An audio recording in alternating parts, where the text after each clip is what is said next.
మరి ఆ విధంగా చూసుకుంటే చంద్రబాబు నాయుడు గారి పరిపాలన ఎంతమంది చనిపోయారు, అన్నిటిలో ఎన్ని కేసులు పెట్టాలి చంద్రబాబు నాయుడు గారి మీద, ఇది తప్పుడుదని ప్రజలందరికీ తెలుసు. ఇరికిచ్చి ఇబ్బంది పెట్టాలనే ప్రయత్నాలే తప్ప సార్ వాళ్ళు చేసేది, అంతే తప్ప ఇది నిజంగా జరుగుంటే రోజు ఎలా ఉందంటే జగనన్నని ఇరికించాలని ఏ కేసులు లేవని చెప్పి దాన్ని ముందుకు తీసుకొస్తున్నారు. మొన్న జరిగిన యాక్సిడెంట్ని అది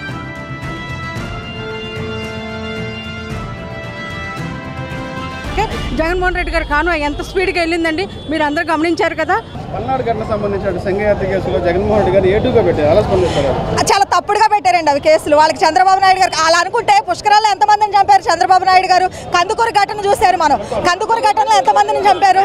మరి ఆ విధంగా చూసుకుంటే చంద్రబాబు నాయుడు గారి పరిపాలన ఎంతమంది చనిపోయారు, అన్నిటిలో ఎన్ని కేసులు పెట్టాలి చంద్రబాబు నాయుడు గారి మీద, ఇది తప్పుడుదని ప్రజలందరికీ తెలుసు. ప్రజలందరూ సమాధానం చెప్తారు. పల్నాడు సంబంధించిన ఘటన చూస్తే సంగయ్య చనిపోయిన దాంట్లో ఏటుగా జగన్మోహన్ రెడ్డి గారిని పేరు నమోదు చేశారు. దీని కారణం జగన్మోహన్ రెడ్డి గారు ఎలా స్పందిస్తారు సార్? వాళ్ళు ఏఐ అని వాళ్ళు ఏదో గ్రాఫిక్స్లలో చూపించి లేకపోతే మా జగనన్నని ఏదో ఇరికిచ్చి ఇబ్బంది పెట్టాలనే ప్రయత్నాలే తప్ప సార్ వాళ్ళు చేసేది, అంతే తప్ప ఇది నిజంగా జరుగుంటే ఆ రోజు అక్కడ ఉన్న జనమంతా ఏమయ్యారు సార్? ఆ రోజు వేలాది మందిగా ఉన్నారు కదా, ఒకరు కాకపోతే ఒకరన్నా చూసేవాళ్ళు కదా.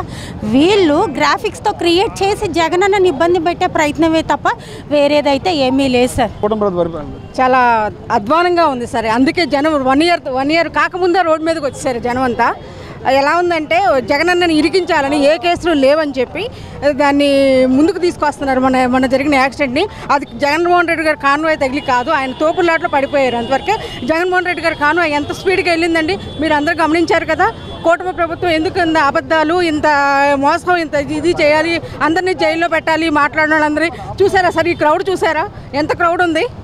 ఈ క్రౌడ్ చూసే వాళ్ళకి భయం వేసి వాళ్ళు ఇలా అన్నీ మోసపూర్తమైన అబద్ధాలు. వాళ్ళకి పొద్దున్న నేను ఈటీవీ చూశాను న్యూస్, ఎక్కడ ఏ అల్లలు జరిగినా వైఎస్ఆర్సీపీ అల్లరిమోకలు అల్లరి చేసేస్తున్నారంట. నిన్నో మొన్న ఇక్కడ దెందులూరులో ఒకటి జరిగింది, మీరు గమనించారో లేదు. దాన్ని వైఎస్ఆర్సీపీ వాళ్ళు ఆయన అడ్డుకుని ఆయన్ని అల్లరి చేసి ఆయన గొడవ పెట్టారని చెప్పి న్యూస్లో విన్నాను నేను పొద్దున. ఇది ఎంతవరకు సమంజసం? మీ దాకా వచ్చిందా సార్ ఇది? చూసారా? అది ఈ ఒక్క పిలుపుకే ఎంత దారుణంగా ఉందంటే మీరు అందరూ గమనించి దీన్ని పై వరకు తీసుకెళ్ళాలని నేను మనస్ఫూర్తిగా కోరుకుంటున్నాను. చాలా దారుణం అండి. ఇటువంటి రెడ్ బుక్ రాజ్యాంగమే కానీ ప్రజల్లో మంచి పరిపాలన చేద్దామన్న ఉద్దేశమే లేదు. ప్రతిదానికి ఏదో కేసు పెట్టి వాళ్ళని గొంతులో నొక్కేసే ప్రయత్నమే చేస్తున్నారు తప్ప ప్రజాపాలన అయితే వాళ్ళు చేయట్లేదు. పల్నాడు ఘటన చూస్తే జగన్మోహన్ రెడ్డి గారు ఏటుగా నమోదు చేశారు, ఏం చెప్తారు?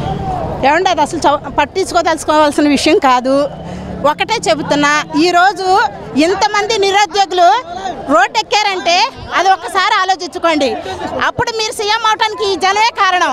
ఈ జనం తలుసుకుంటే మధ్యంతర ఎన్నికలు కూడా రావచ్చు. ఇదే ఒకటే చెబుతున్నాం. కాబట్టి మీరు అనుకున్న హామీలన్నీ నెరవేర్చాలని, లేదంటే దాని పరిణామాలు వేరుగా ఉంటాయని కూడా మా వైఎస్ఆర్ పార్టీ తరఫున తెలియజేస్తూ సెలవు తీసుకుంటున్నాను.